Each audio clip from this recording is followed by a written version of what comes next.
Hi friends, అందరూ బాగున్నారా? Welcome to my YouTube channel. అందరూ సంక్రాంతి పనులు స్టార్ట్ చేశారండి. మేము పిండి వంటలతో స్టార్ట్ చేశాము. ఈ వీడియోలో మీకు కొబ్బరి బూరెలు అంటే పొంగడాలు, పోకలు, ఇంకా కారపూస, బూందీ ఎలా చేయాలో మొత్తం చెప్తాను. ముందు పొంగడాలకి, పోకలకి కావాల్సిన ఐటమ్స్ చూద్దాము. బియ్యం కావాలి, బెల్లం కావాలి, కోకోనట్ కావాలి, నువ్వులు కావాలి. ఈ 4 ఐటమ్స్ ఉంటే సరిపోతుంది. దాంతోపాటు ఆయిల్ కూడా కావాలి. ముందు 3 days రేషన్ బియ్యాన్ని నానబెట్టుకోండి. 2 kgs బియ్యానికి మీకు 1 kg బెల్లం అనేది పడుతుంది. మీరు 3 days నానబెట్టుకున్న తర్వాత దాన్ని మిల్లుకి తీసుకువెళ్ళి దాన్ని మెత్తగా చేయమని చెప్పండి. ఇంటికి వచ్చాక మళ్ళీ మెత్తని జల్లెడతో జల్లించుకోండి. ఆ తర్వాత మీరు బెల్లం పాకం పెట్టుకోవాలి. స్టవ్ వెలిగించి 1 kg బెల్లానికి 1 గ్లాస్ వాటర్ పడుతుంది. అలా పెట్టుకుని దాన్ని కంటిన్యూస్ తిప్పుతూ ఉండండి. అది అంటుకోకుండా చూసుకోండి. పొగ చూసారా ఎలా వస్తుందో? అది తర్వాత పాకం కింద ఫామ్ అవుతుందో లేదో చూసుకోవాలి. ఒక కప్లో వాటర్ తీసుకొని దాన్ని బాల్ కింద అవుతుందో లేదో చూడండి. మాకైతే ఇంకా అవ్వట్లేదు కాబట్టి కాసేపు వెయిట్ చేసి మళ్ళీ చేసాము. ఈసారి అయ్యింది. అయిన తర్వాత ఒక కోకోనట్ తీసుకోండి. దాన్ని కోరు కింద చేసుకుని పెట్టుకోండి. అది వేడిగా ఉన్నప్పుడే దాన్ని వేసి తిప్పాలి. ఒక 5 minutes పడుతుంది. దాన్ని పచ్చి వాసన పోవడానికి అలా చేస్తాము. ఆ తర్వాత మీరు నువ్వులు వేసుకోవాలి. ఇప్పుడు మనం తీసుకున్న క్వాంటిటీస్కి ఒక 4 spoons వరకు పడుతుంది. అలా నువ్వులు వేసుకుని కంటిన్యూస్ తిప్పుతూ ఉండాలి.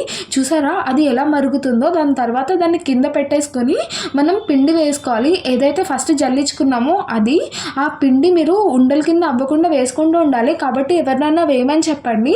మీరు దాన్ని కంటిన్యూస్ తిప్పుతూ ఉండాలి. దాని కన్సిస్టెన్సీ అయితే నేను చూపిస్తున్నాను కదా, అక్కడి వరకు వచ్చేదాకా చేసి ఆ తర్వాత ఆపేయండి. మరీ గట్టిగా అయిపోతే మీకు తర్వాత వేయడానికి రాదంట. సో చూసుకోండి. దాని తర్వాత ఒక 3 spoons నెయ్యి వేసాము. ఇది కమ్మదనం కోసం వేస్తాము. దాన్ని మొత్తం కలిపేసిన తర్వాత దానిపైన ఒక టీ గ్లాస్ అంతా ఆయిల్ పడుతుంది. ఇది ఎందుకంటే మీరు వేసేటప్పుడు ఈజీగా రావడానికి. మీరు ఇది మొత్తం చల్లారేదాకా కాకుండా కొంచెం గోరువెచ్చగా అంటే 10 minutes వరకు పక్కన వదిలేయండి. ఆ తర్వాత పొయ్యి వెలిగించుకుని ఆయిల్ పెట్టుకోండి. ఒక ఆయిల్ పేపర్ ఏదైనా తీసుకోండి. దాని మీద దీన్ని అప్పం లాగా ఒత్తుకోండి. ఒత్తుకున్న తర్వాత దాన్ని ఆయిల్లో వేసి దాని పైన ఆయిల్ వేయండి. అప్పుడు అది ఉబ్బుతుంది. చూసారా అది ఎలా ఉబ్బుతుందో? దాని తర్వాత మేము ప్లేట్లో పెట్టేసాము. ఇలాగా మా కొబ్బరి బూరెలు అనేది రెడీ అయిపోయినాయి. ఆ తర్వాత పోకలు ఎలా చేస్తామంటే సేమ్ పిండిని మీరు రౌండ్గా బాల్స్ కింద చేసుకుని వేసుకుంటే దాన్ని పోకలు అని చెప్పి అంటారు. సో కొబ్బరి బూరెలు అయిపోయినాయి, పోకలు అయిపోయినాయి. ఇక్కడితో స్వీట్ అయిపోయిందండి. ఆ తర్వాత కారపూసకు అని చెప్పి ఆయిల్ పెట్టుకుని దాన్ని వేడయ్యేదాకా పక్కకి వదిలేద్దాము. మనకి 1 kg శనగపిండికి 1/2 kg బియ్యం పిండి పడుతుందండి. దాన్ని మిల్ నుంచి తెచ్చుకున్నాక మెత్తగా వచ్చేటట్టు దాన్ని జల్లించుకోండి.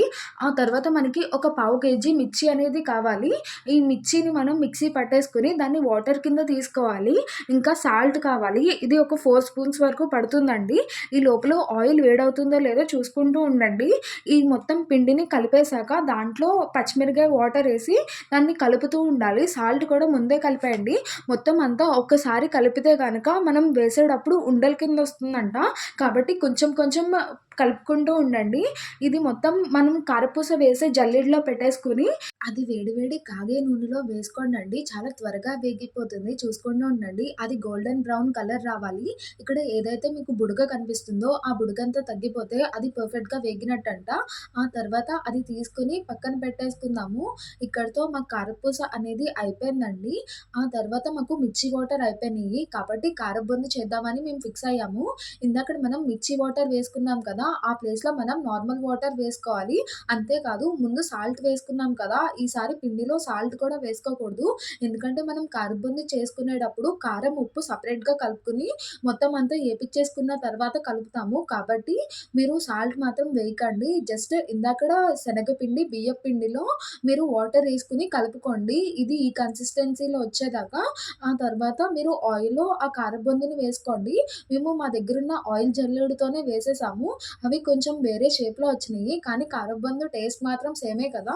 సో, అందుకని అది పక్కన పెట్టేసుకొని ఆ తర్వాత దాంట్లో ఉప్పు, కారం కలుపుకున్నాము. ఇక్కడితో మా కారపూస, బూందీ 2 తయారైపోయినాయి. ఒకవేళ మీకు మా పిండి వంటలు నచ్చుంటే గనక ఒక లైక్ వేసుకోండి. మీ ఫ్రెండ్స్ అండ్ ఫ్యామిలీ మెంబర్స్ ఈ వీడియో చూడాలనుకుంటే షేర్ చేయండి. నెక్స్ట్ ఏ వీడియో పెడతానో తెలుసుకోవాలనుకుంటే సబ్స్క్రైబ్ చేసుకోండి. That's all for this video. Bye. Thanks for watching.